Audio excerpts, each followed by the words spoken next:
Welcome to another episode of Music Therapy. I am John, your resident mental health therapist, and today we are listening to REN Chapter 2. Buckle up, get ready. This is going to be intense, but please be sure to like, subscribe, comment, share this with a friend. It helps me a ton.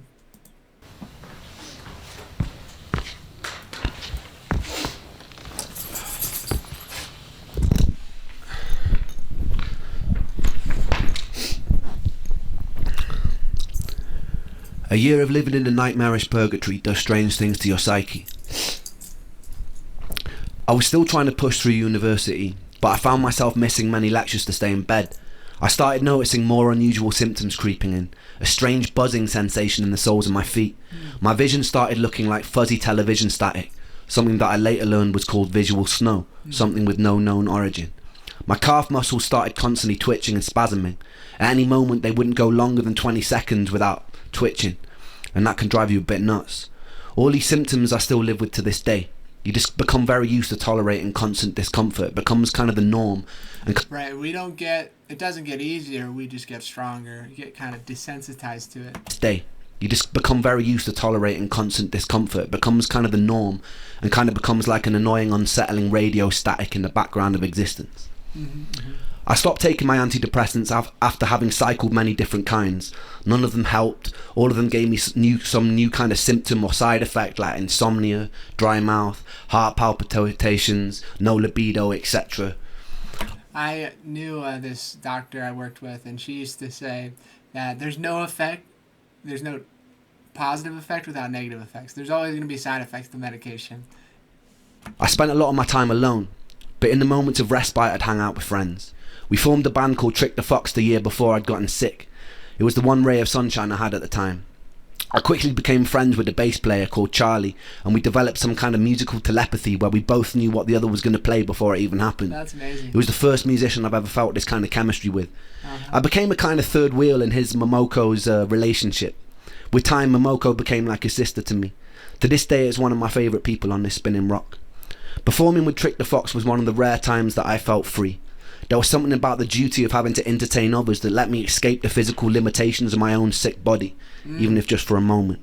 I love that. So his purpose and passion is music and creating. And in that moment, he can suspend his physical and mental sufferings just for that moment. And that's all he needs sometimes is you just need a little reprieve and a little purpose. I usually pay for it the next day with what can only be described as an energy hangover where I'd be stuck in bed all day.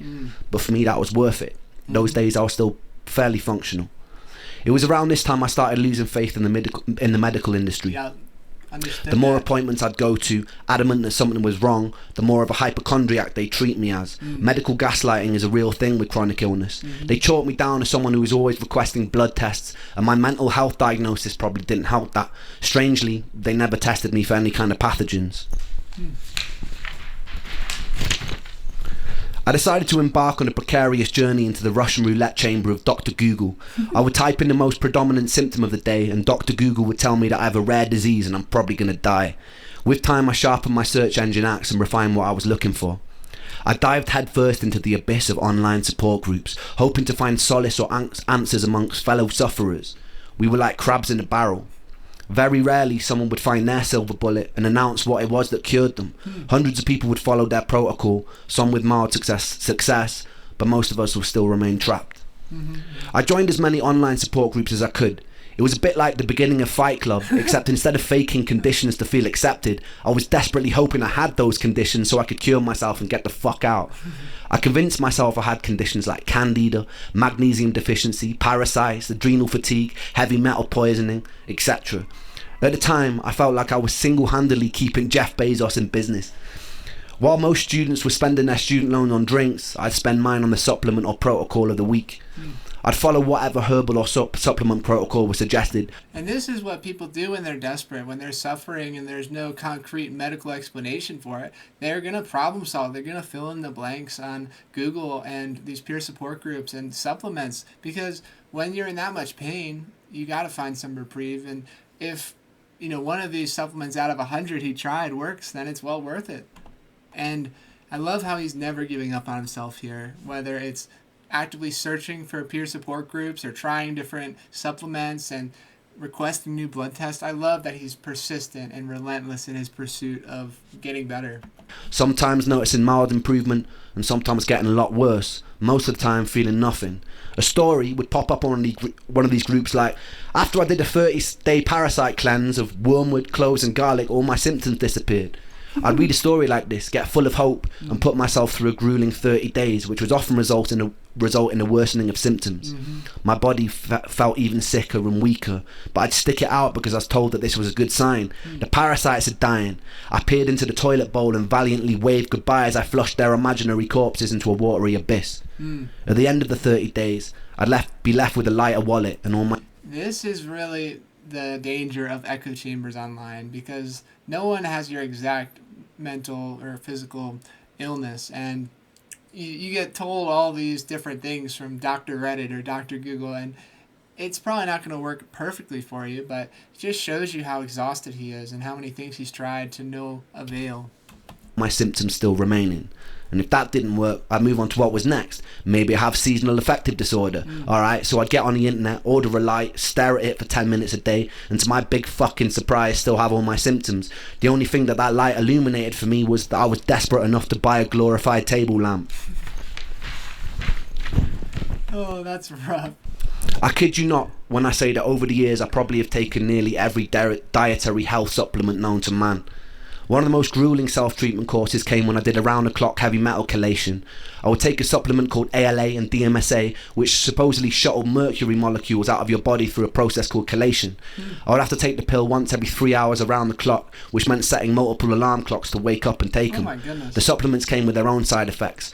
I remember one time standing in a supermarket and feeling like the sounds and lights were so bright that I couldn't even bear to be in there. Wow. I stuck with this protocol for a whole year with no luck. I was still coming to terms with the death of one of my best friends during this time too. I was too sick to hold down any kind of stable job, so I was mostly living off my student loan. Welsh students study in England also weirdly get given a small sum of money just for being Welsh, or almost like a "we're really sorry that you're Welsh" sort of condolence prize. I've always prided myself on my financial independence, so whenever I could, I'd get out on the streets of Bath and I'd busk. Nice. I remember the very first time I did. I had my guitar in hand. I perched myself on a bench, took a deep breath, and then bared my soul to the jury of the street. And it was exhilarating. People sometimes ask me what music means to me, and it means life. This was usually the one time I felt like I didn't want to die. This was the one time I could feel a resemblance of something that resembled spirit, that resembled my soul, that resembled me. I even found myself cracking jokes with onlookers, which for someone dripping with social anxiety at the time was huge for me. It was March. I love that his vulnerability allowed him to find hope and connection with people. Such a powerful theme throughout his entire story. Roughly 3 months after Joe had died, and I was sitting on a bench in Bath with my guitar singing into a busy street. And this is when I would meet the first angel of this story. I'd see two more angels years later. One in the guise of a homeless man, one a doctor cheating death in the Beverly Hills clinic. But that bit will come a little bit later. The angel was walking on the opposite side of the street with a mother. They both stopped to watch me for a moment. I saw her mum whisper something to her. The angel turned bright red and she giggled and they shyly approached. We got talking and the angel asked where I was from. I told her that I grew up in Wales in a small village that was once described in a local newspaper as being worse than an Iraqi war scene. I told them they would have never heard of it. They looked surprised and they said they had family there. I asked which part, and it turned out to be the village that I grew up in. Wow. Since you can basically count a population of two intergenerationally bred mutated hands, I asked who they were, and it turned out that angel happened to be Joe's cousin. Oh my God. This encounter was always a foundational moment of serendipity in my life. Wow. In the years that followed, I took serendipitous occasions to mean I was in line with my purpose. Sometimes I felt like I'm following a script. It's just that I don't know the words or actions until they actually happen. But in moments of serendipity, I feel like they are playing out exactly as they were meant to. It was quite a bizarre moment for me, that hundreds of miles away by chance this angel would be related to my lost friend. Yeah. Upon learning who I was, they invited me back to theirs for a cup of tea, and I accepted and I fell in love. It was really good tea. That week, the angel took me to a favourite botanical garden and she pointed out her favourite flower. So that night, true story, I dressed in black, broke in by climbing over the fence, dug up the flower and presented it to her the next day. She called me insane, but it's safe to say that angel ended up being my first serious girlfriend. It was a weird kind of relationship. We both shared an unusual trauma for people who were so young, brought together by a tragedy. Even though sometimes I feel like she might have hated me at the time, I was convinced like it was some sort of Shakespearean fate that had brought us together. A morbidity that birthed light, that it couldn't be anything else. It felt like divine intervention. She was pretty troubled in her own way, and I was very troubled in mine. But in between the sludge of dealing with the constant symptoms, it was beautiful. That summer her parents took us to Centre Parks, which is a posher version of Butlins, if you don't know, where they paid for all the activities and meals, and they let me do whatever I wanted. Coming from a poorer family, I wasn't really used to being spoiled to that degree, but I figured I'd just roll with it. One morning while I was there, I got a call from my friend Sega, and he sounded pretty mixed up, so I asked him what was wrong. He told me that I wonder if they trauma bonded over their mutual loss of Ren's best friend and her cousin, and they had that in common. So people who experience traumatic events together can sometimes get really close and form unbreakable bonds. there was no easy way to say it, but one of my other best friends, Callum, had died. He'd gone cliff jumping in the same cliffs we used to jump off as kids. The sea was particularly choppy that day, and he caught a cross current and he started to drown. Oh no. Another guy that he was with had jumped in an attempt to save him, and they both drowned. The first day I met Callum, I was 11. He was in the year above me in high school and used to walk around with these massive baggy bright orange jeans. He hung around with all the goth kids and I thought they looked super cool. So the next day I painted my nails black and fashioned a necklace out of a severed extension cable from an old VCR machine. I infiltrated the group and I gained their trust. Not long after, me and Callum were friends, wandering around beautiful Welsh countryside looking for the most scenic places to smoke weed. We stayed friends throughout high school and I truly loved him. When Callum died, I couldn't properly grieve. I felt weirdly numb after losing Joe. I'd often feel guilty for my inability to cry at the time.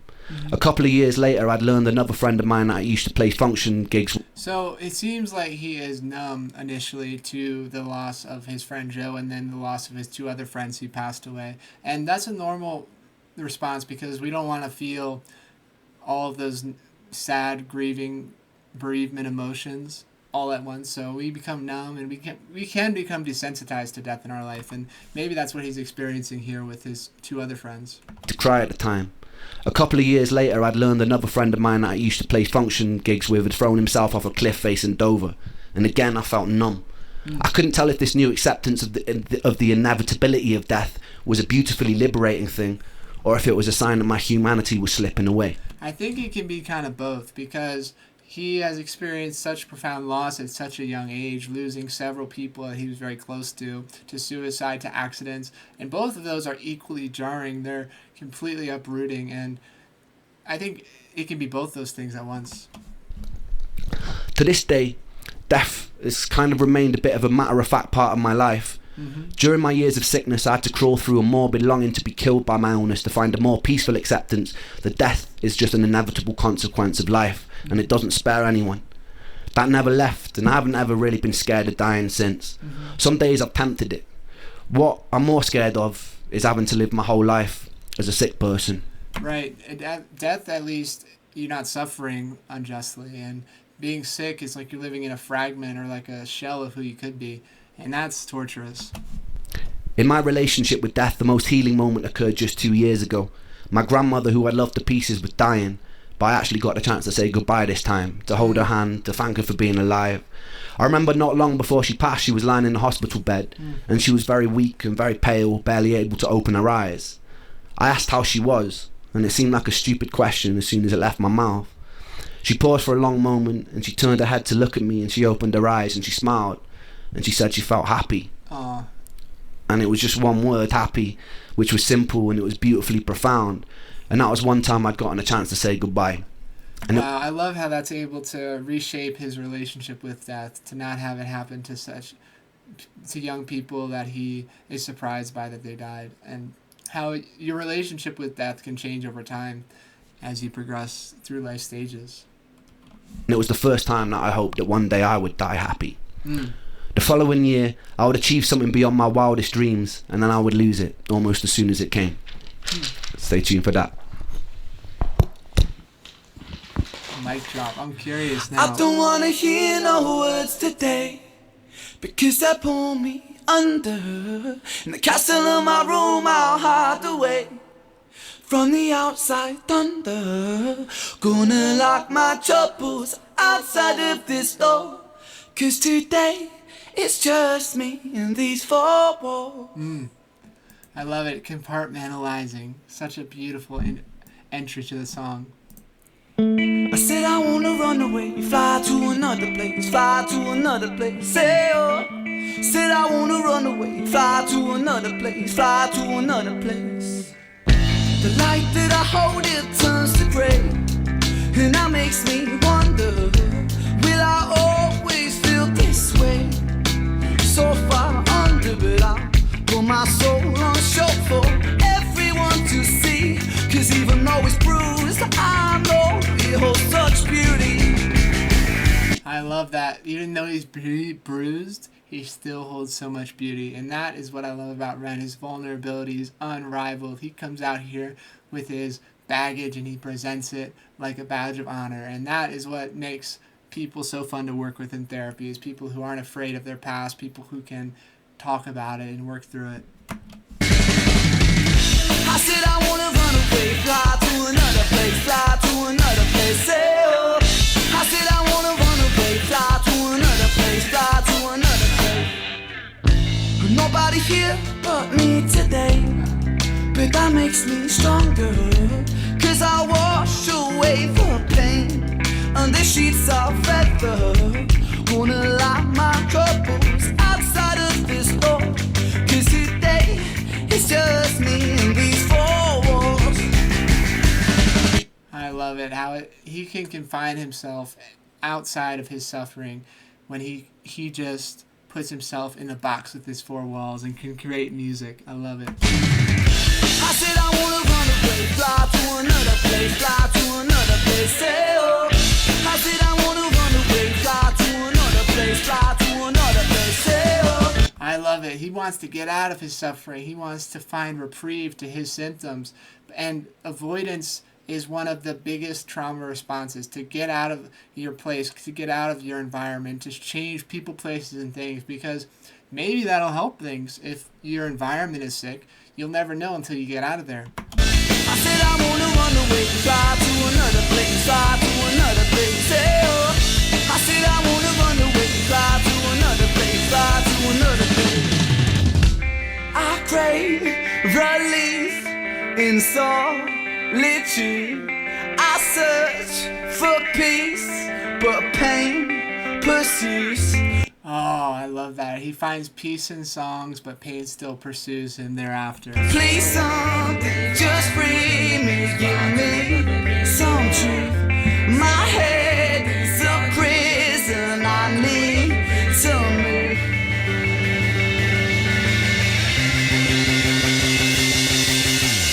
I said I wanna run away, fly to another place, fly to another place. Say oh. I said I wanna run away, fly to another place, fly to another place. I said I wanna run away, fly to another place, fly to another place. Say oh. I said I wanna run away, fly to another place, fly to another place. I said I wanna run, I said I wanna run, I said I wanna run. Hey oh. I said I wanna run, I said I wanna run, I said I wanna run. Hey oh. I said I wanna run away, fly to another place, fly to another place. Hey oh. I said I wanna run away, fly to another place, fly to another place. Wow, what a powerful song to commemorate such suffering in his life. And I love the lyric about being in a prison of his own mind, because suffering and pain occur in the mind. And he feels like he's in a prison in it because of all those symptoms that he's enduring and all of the friends that he lost in his early adolescence. It's so tragic, but so beautiful. He's able to work through it, find and create something beautiful from such a traumatic and terrible event growing up. Ren is so amazing. Thank you so much for watching another episode of Music Therapy. These chapters are intense. Please like, subscribe, comment, share this with a friend who needs it. And I look forward to seeing you in the next Music Therapy episode.